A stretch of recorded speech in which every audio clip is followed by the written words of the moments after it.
गोश्त को भूल जाएंगे जब ऐसे दाल बनाएंगे तो फिर चलिए स्टार्ट करते हैं जी। अस्सलाम वालेकुम मेरी प्यारी बहनें, कैसी हैं आप सब। उम्मीद करती हूँ आप सब ठीक होंगी, मैं भी ठीक हूँ आपकी दुआओं के साथ। तो फिर चलिए स्टार्ट करते हैं। सबसे पहले हमने दाल माश और दाल मसर की ले ली है। इसमें हमने इसको अच्छी तरह हमने जो इसके पत्थर वगैरह है वो निकाल के इन दोनों को हमने तकरीबन 1 से 2 घंटे के लिए आपने भिगो देना है। क्योंकि भिगोएंगे तो बहुत ही अच्छा सा इसको वॉश करके आपने इसको भिगो देना है, ताकि ये आपकी दाल बहुत ही अच्छी सी बन सके और ये हमारे लिए बहुत एक फ़ायदेमंद भी दाल है। तो इसके साथ ही हमने पानी जो है अपने देचकी में डाल लिया है और उसमें हमने 1 चम्मच के करीब नमक शामिल किया है और थोड़ी सी हल्दी हमने शामिल की है, यानी कि हाफ टी स्पून के करीब आप इसके अंदर हल्दी शामिल कर दें।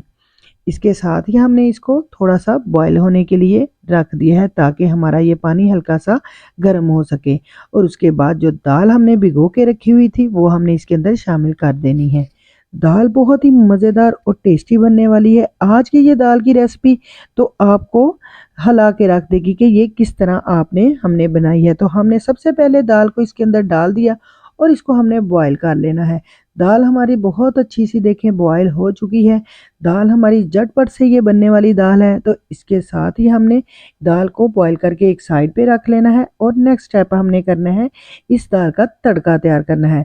तड़का ही इसकी मेन चीज़ है। अगर इस पॉइंट पे आपको मेरी ये रेसिपी थोड़ी सी भी अच्छी लग रही है तो चैनल को लाइक और सब्सक्राइब करना मत भूलिएगा, ये आपकी तरफ से प्यार और मोहब्बत होती है।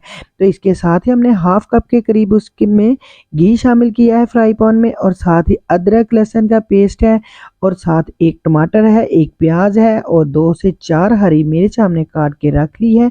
इसके साथ ही हमने सबसे पहले प्याज को घी में शामिल किया है। इसको हमने हल्का सा गोल्डन सा करना है, ताकि इसका थोड़ा सा कलर चेंज हो।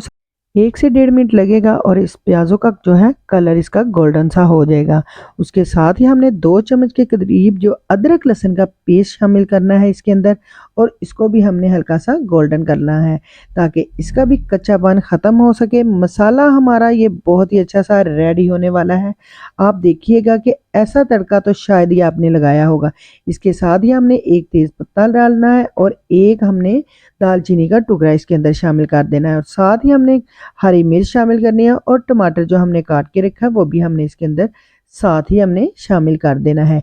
ये तड़का तो बहुत ही मज़ेदार और लजीज बनने वाला है। 1 चम्मच के करीब हमने इसके अंदर जो है ज़ीरा, साबुत ज़ीरा जो है उसके अंदर शामिल करना है। साबुत ज़ीरा इसलिए शामिल किया कि हमने मसाला जो है इसका बहुत ही अच्छा सा तड़का तैयार करना है। साथ ही इसके अंदर हमने कुछ स्पाइसेस भी शामिल करने हैं।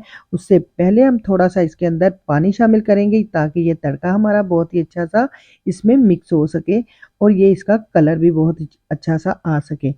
तो इसको हमने 1 से 2 मिनट के लिए हमने अच्छा सा पकाना है, ताकि ये इसका पानी खुश्क हो। और उसके बाद हमने इसके अंदर मसाले शामिल करने हैं। मसालों में सबसे पहले हमने हाफ चम्मच के करीब तकरीबन हल्दी और एक 1 से 1.5 चम्मच आपने इसके अंदर सुरख मिर्च शामिल करनी है। जितना आप स्पाइसी खाना चाहते हैं उस हिसाब से आपने इसके अंदर शामिल कर देनी है। हाफ चम्मच हमने इसके अंदर धनिया पाउडर का शामिल करना है। हाफ टी स्पून हमने इसके अंदर गरम मसाला शामिल किया है, और साथ ही हमने इसको बहुत ही अच्छी सी इसकी बुनाई करनी है, ताकि बुनाई के बाद ये बहुत ही टेस्टी और लाजवाब हो सके। हल्दी भी हमने इसके अंदर थोड़ी सी शामिल करनी है, क्योंकि हल्दी हमने पहले भी शामिल की है, इसलिए हमने इसको ज़्यादा हल्दी इसके अंदर शामिल नहीं करनी। इसके साथ ही हमने इसको बहुत ही अच्छा सा तड़क लेना है, ताकि ये मसाला हमारा तैयार हो सके और तड़के के लिए ये बिल्कुल तकरीबन रेडी है। इसके साथ ही हमने इसका मसाला बनाकर इसको एक साइड पे रख देना है, और दाल को हमने आगे से दाल में हमने इसको डाल देना है। दाल हमारी जो कि रेडी हो गई थी, इसमें हमने थोड़ा सा हरा धनिया शामिल करना है और इसको हमने अच्छा सा मिक्स कर लेना है। मिक्स करने के बाद जो हमारा तड़का हमने बना के रखा था वो भी हमने इसके अंदर शामिल कर देना है। दाल तो हमारी बहुत ही टेस्टी और लाजवाब है। आप अगर ऐसे भी दाल को खाएंगे तो इतनी मज़े की ये बनी है कि आप यकीन करें कि ये बगैर मसाले की भी बहुत टेस्टी लग रही है।